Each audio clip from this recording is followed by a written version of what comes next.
Subject: ex-wife came crawling back after divorce, wanting her family back. Hey, true story.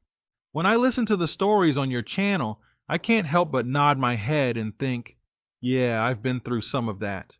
And today, I want to share my own story with you. This is about how I met my ex-wife, how we had what I thought was a great start, and how everything went downhill when I discovered she was having an affair.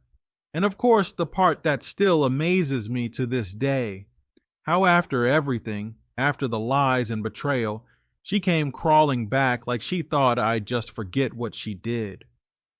This is a long one, but I want to lay it all out because maybe some guy out there will catch the warning signs before it's too late.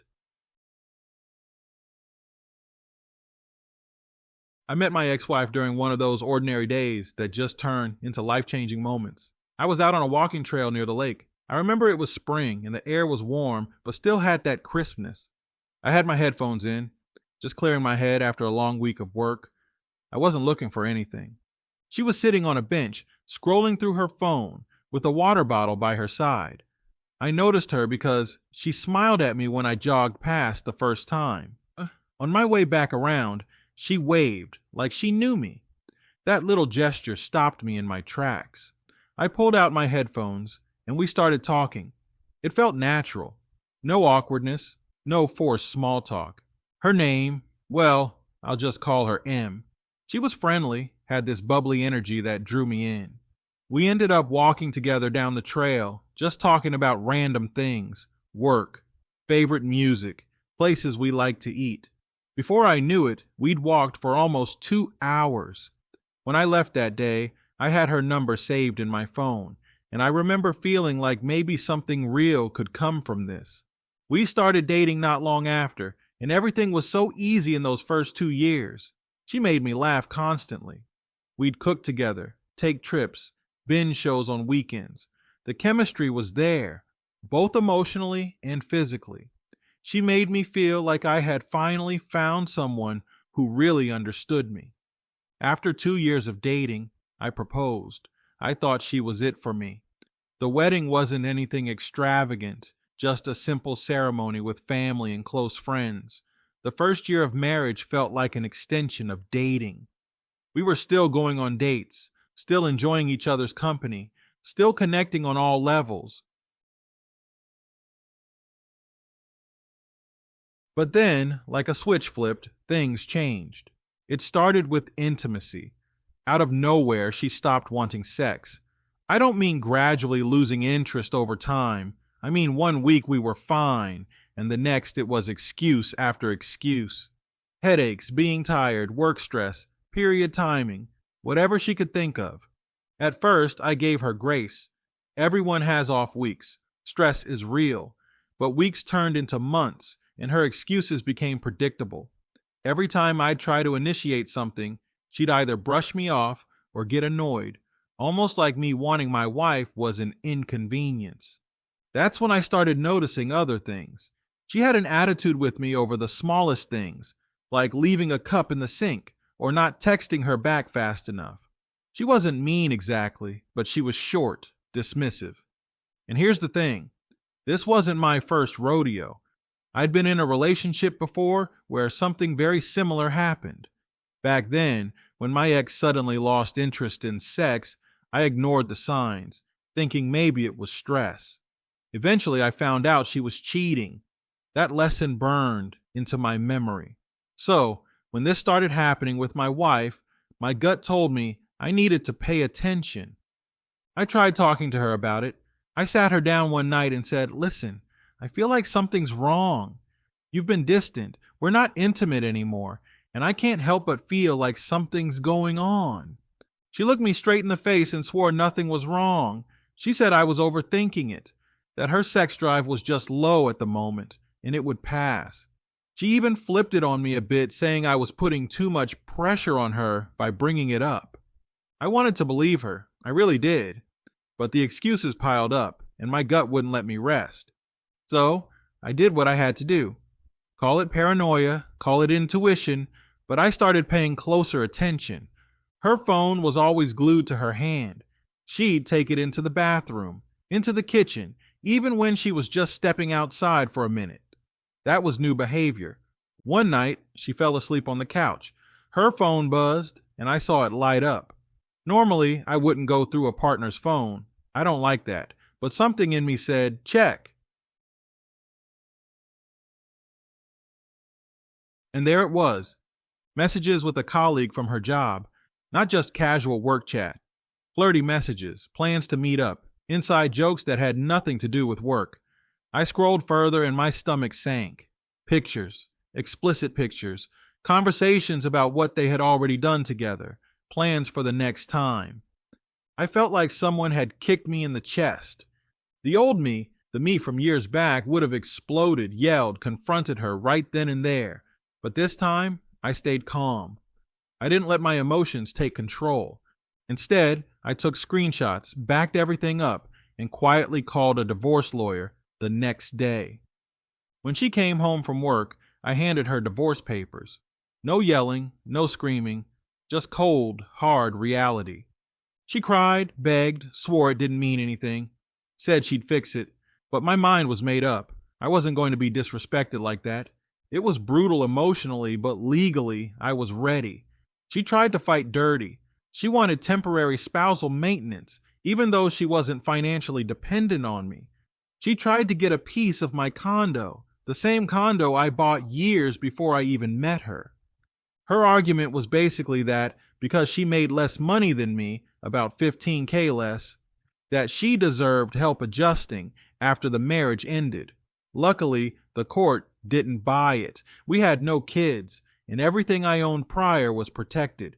She walked away with nothing she wanted. I'd be lying if I said it didn't hurt.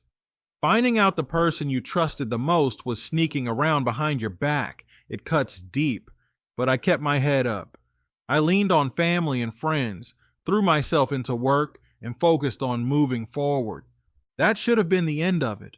But of course, it wasn't. After the divorce, she started popping back up. First, it was casual texts. Hope you're doing well. Just wanted to check on you. I ignored them. Then the text turned into long messages about how she missed me, how she made a mistake, how she wanted her family back. When I didn't respond, she showed up at my place uninvited, knocking on my door like we were still together. She'd cry, say she was sorry, beg me to let her in. The kicker? She admitted she'd lost her position at work. Word got around about her affair with her colleague, and it cost her.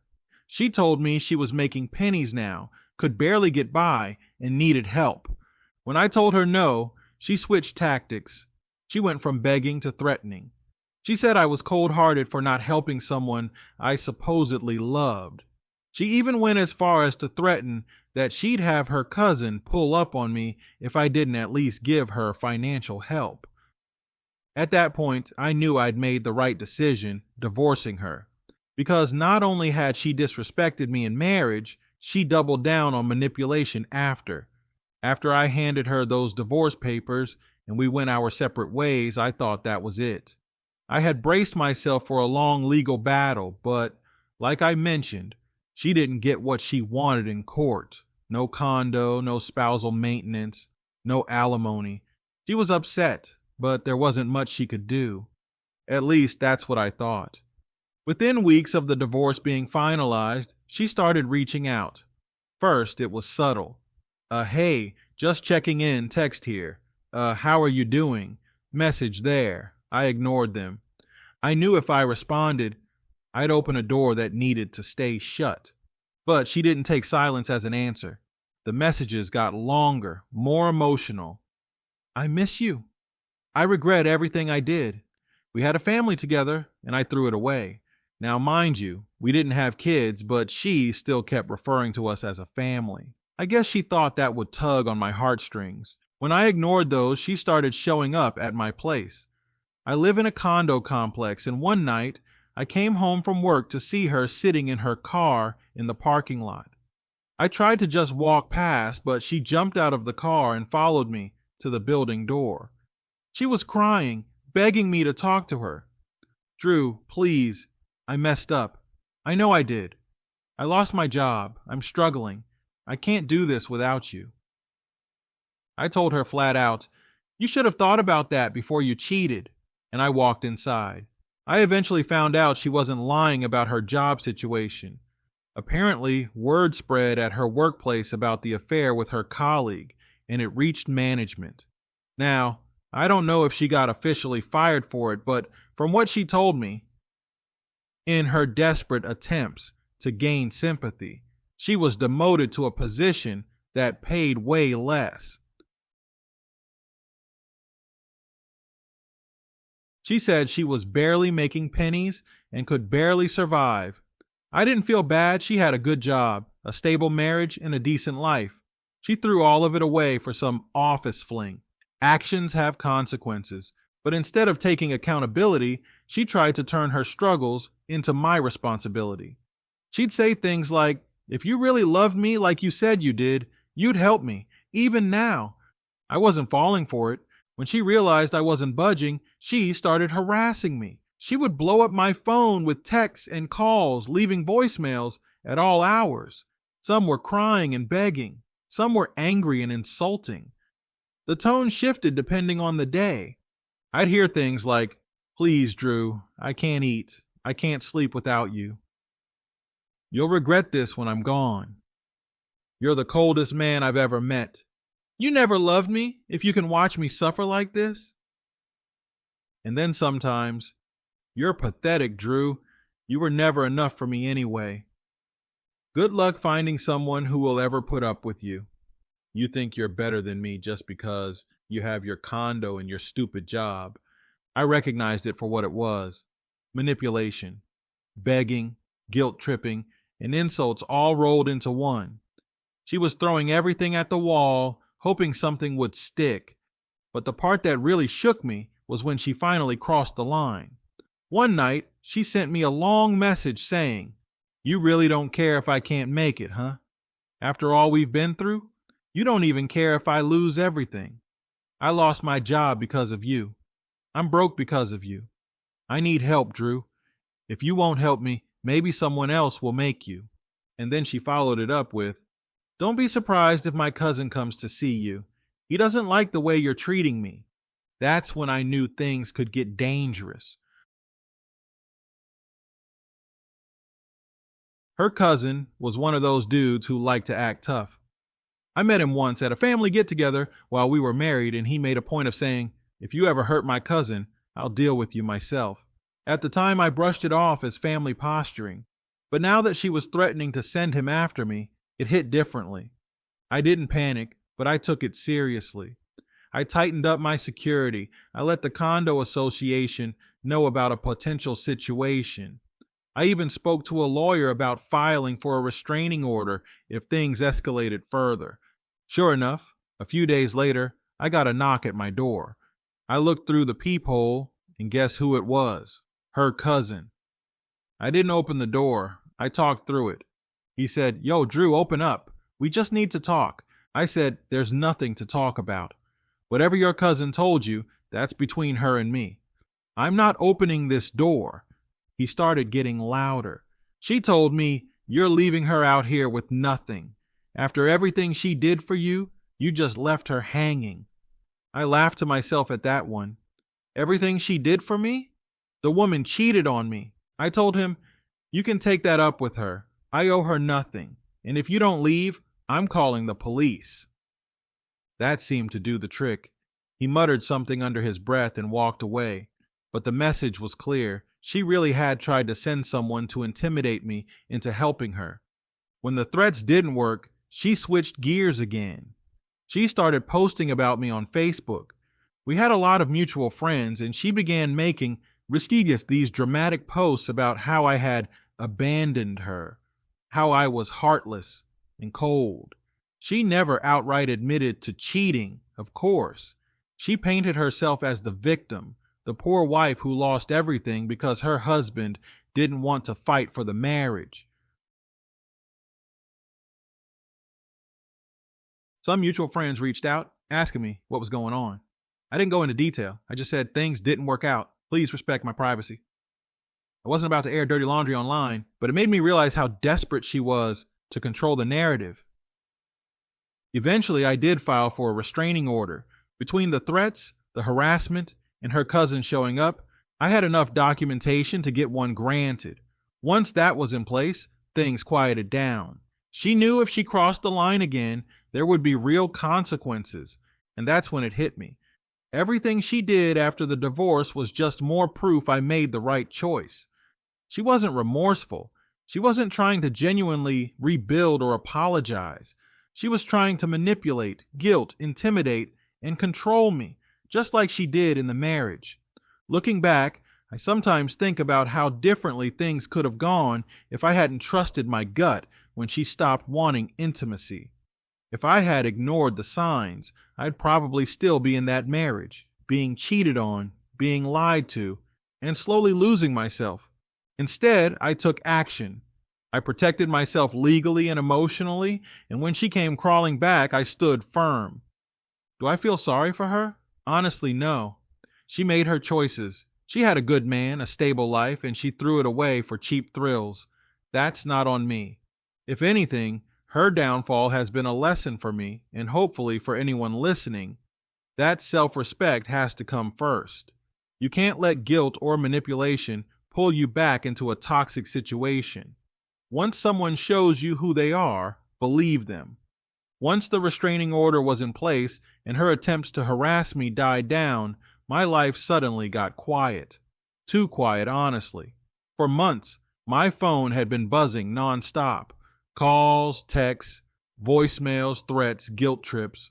Suddenly, it was like someone pulled the plug. Silence. At first, that silence was almost eerie. I had gotten so used to being in fight or flight mode that when the noise stopped, I didn't know how to feel. Relief? Yes, but also this strange emptiness. See, when you're dealing with constant drama, you don't realize how much space it takes up in your mind. Every day, my thoughts were wrapped up in, what's she going to do next? Is she going to show up again? Is her cousin going to try something stupid? When all of that stopped, I had to face myself. Just me, in my condo, with my thoughts. I started small. I cleaned out every last reminder of her. Old photos, gifts, clothes she left behind. I boxed them up and tossed them out. I wasn't going to live in a museum of what used to be. Then I focused on structure. I made myself a routine. Work, gym, cooking at home, reading before bed. It sounds boring, but structure is what kept me sane. It gave me something to hold on to while I rebuilt. At first, I was bitter. I'll be honest about that. Every time I thought about her affair, every time I remembered how she begged and then threatened me, I'd feel that anger rise. But I knew I couldn't live in that anger forever. One of the smartest things I did was go to therapy. A buddy of mine recommended it, and at first I laughed it off. I thought, I don't need to sit on some couch telling a stranger my problems. But then I realized I had been carrying around not just the pain of this marriage, but also baggage from my past relationship, the one where I also got cheated on. It was like a pattern, and I needed to break it. Therapy helped me realize that I ignored red flags early on. With my ex-wife, I saw how quickly she flipped from loving to dismissive. I saw how she deflected blame when I tried to bring up intimacy issues. I saw how she always needed to be in control, but I wanted so badly for it to work, I let those signs slide. The therapist told me something I'll never forget. When someone shows you who they are in the little things, believe them before it becomes the big things. That hit me hard. One thing that divorce does is show you who's really in your corner. During the marriage, I had gotten a little distant from my family. Not intentionally, but you know how it goes.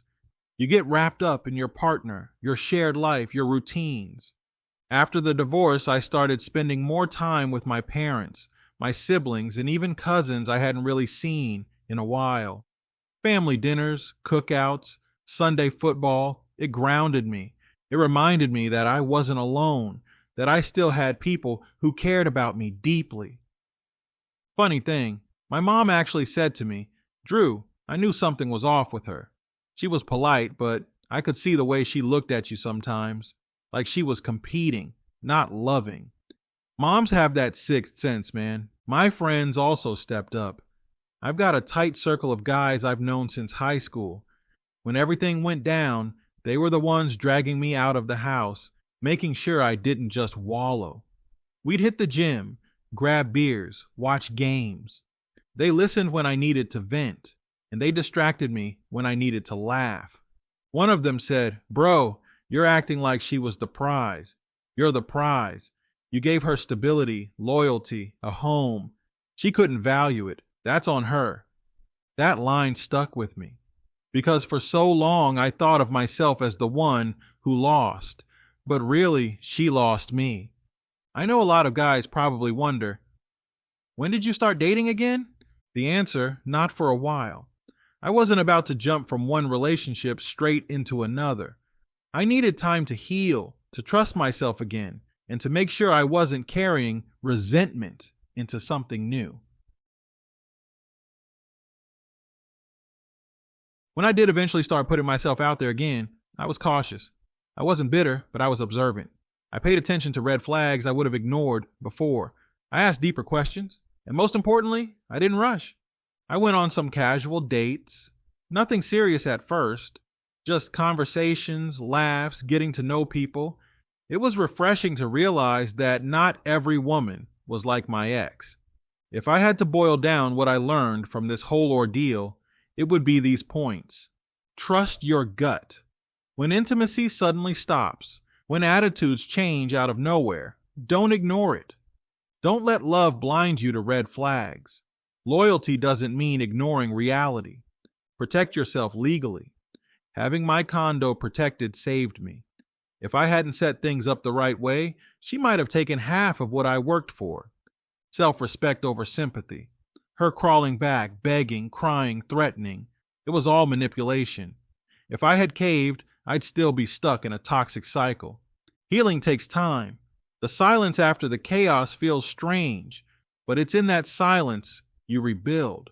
Even though the restraining order kept her away from me, I'd still hear about her through mutual acquaintances. Word was, she bounced between jobs, struggled financially, and had a hard time keeping relationships. Apparently, that colleague she cheated with didn't stick around for long. Shocker. At first, I'll admit, I felt a little satisfaction hearing she was struggling. Call it petty, but when someone betrays you, there's a part of you that wants to see karma do its thing. But eventually, I stopped caring. Her life was hers to live, or ruin. I wasn't going to waste my energy keeping tabs on her. That condo became my sanctuary. I bought it years before I even met her, and she tried so hard to get a piece of it in the divorce. When the court said no, I felt vindicated. After everything, I put work into making that space mine again. I repainted, redecorated, rearranged furniture. It sounds silly, but changing my environment helped me change my mindset. Every time I walked in the door, I felt peace instead of tension. No arguments, no drama, no wondering if my wife was lying about where she was. Just me, in a space I built for myself. Now, years later, I can say I'm in a much better place. I don't hate my ex anymore. I don't even think about her unless I'm telling the story like this. She's just someone I used to know. What I do carry with me are the lessons. I'm more careful about who I let into my life. I value my peace above all else, and I don't compromise on respect ever again. True story, if there's one message I want guys listening to take away from this, it's this. Don't ignore the signs, and don't let guilt pull you back into a bad situation. When someone shows you they don't value you, believe them the first time. I thought I had a forever partner when I met her on that walking trail. I thought I had built something solid, but the truth is, she never valued it the way I did. And when I finally walked away, I realized the only way forward was to protect my peace and rebuild myself. And I did. After the divorce and after cutting my ex out completely, I wasn't in a rush to jump back into a relationship. I said it before, but it's worth repeating. Healing takes time, I knew if I rushed, I'd either attract the wrong person or carry bitterness into something new. So I gave myself space. For about a year and a half, I stayed single. I focused on myself, hitting the gym, investing in my condo, traveling a little, and spending more time with family and friends. It felt good to live on my own terms again, without the weight of someone else's drama hanging over me. But eventually, I knew I was ready, not because I was lonely, but because I genuinely wanted to share my life with someone again. I'll call her Rachel, just to keep her identity private. We met at a mutual friend's birthday party. Funny thing is, I almost didn't go. I was tired from work, and part of me just wanted to stay home. But my buddy insisted, saying, "Come on, man, you've been a hermit too long. Just come out for a few hours."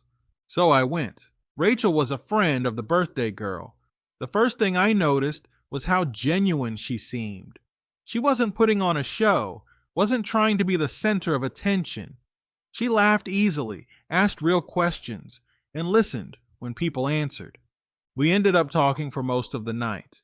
Nothing forced, just natural conversation about jobs, hobbies, life goals.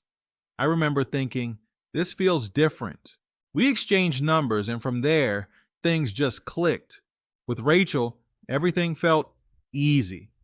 There weren't constant arguments over little things. There weren't excuses or sudden shifts in behavior. If something was bothering her, she said it. If she needed space, she asked for it. Communication was simple, honest, and consistent. The intimacy was there too, but more than that, there was respect. She valued me. She appreciated the stability I brought to the table, and she had her own stability too. She wasn't looking for someone to save her financially or emotionally. She had her own career, her own place, her own life. For the first time in a long time, I felt like I was in a partnership where we were equals. That being said, I'll be honest, I kept my guard up at first. After what I'd been through, I found myself second-guessing things. If Rachel was quiet one night, I'd think, is something wrong? Is she pulling away? If she was texting on her phone, a part of me would wonder, who's she talking to? That's what betrayal does to you. It rewires your brain. But Rachel noticed. One night she looked me in the eye and said, "Drew, I'm not her. I'm not going to betray you. If I ever have an issue, I'll tell you directly." That was all I needed to hear. She didn't get defensive. She didn't flip it on me like my ex used to. She just reassured me with honesty. Over time, I let my guard down. Of course, as soon as I started moving on, life threw a curveball. One Saturday morning, Rachel and I were at a farmer's market downtown. We were walking hand in hand, laughing about something, when I heard someone call my name. I turned around, and there she was, my ex-wife. I hadn't seen her in person since the restraining order. She looked different, tired, worn down, like life had hit her hard. She froze when she saw Rachel holding my hand. For a moment, the air was tense. Then she said, "Wow, so you've replaced me already." Rachel squeezed my hand and stayed quiet, letting me handle it. I looked her dead in the eye and said, "No, I moved on. Big difference." And then we walked away. Rachel asked me about it later, and I explained the whole backstory. She listened without judgment, and instead of being insecure, she said, "I'm glad you walked away when you did. That's strength." After that run-in, my ex apparently couldn't help herself. A week later, I started getting emails from her. Since the restraining order had expired, she must have thought it was her chance to try again. The emails were long, emotional essays. She said she was sorry for everything. She said she had changed. She said seeing me with Rachel hurt her because it made her realize what she lost. She even pulled the classic, "I'll always love you. We were supposed to be forever." I didn't reply, not once. When silence didn't work, the emails turned bitter. She accused me of parading Rachel around to hurt her. She said I was heartless for not even giving her a chance to prove she could change. It was pathetic. And honestly, it only made me more grateful I was out of that marriage. Meanwhile, Things with Rachel got stronger. We took trips together, weekend getaways, road trips, nothing extravagant, just time to bond. She met my family, and they loved her. My mom even pulled me aside one day and said, "This one feels right." I realized I wasn't just with Rachel because I was lonely or because I needed to fill a void. I was with her because she brought out the best in me.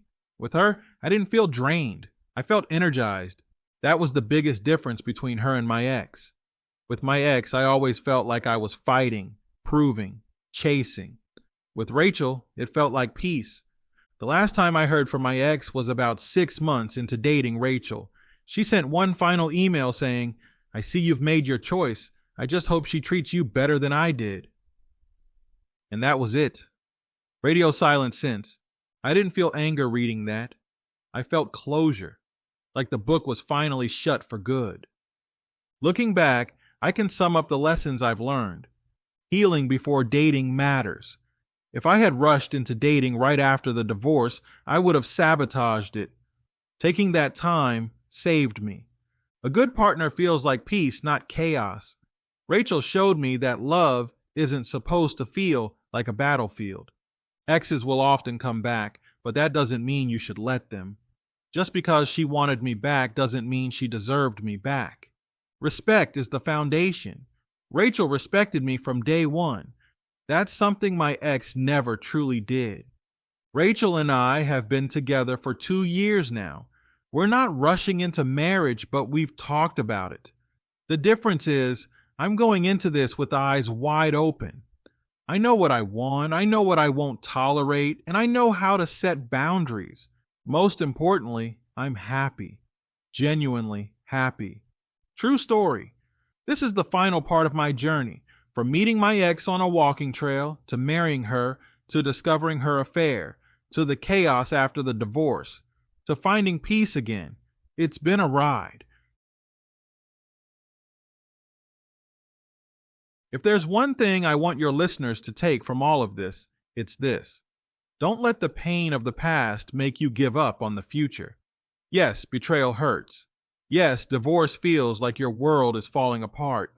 But if you take the time to heal, learn, and rebuild, you can come out stronger, and you can find someone who values you the way you deserve.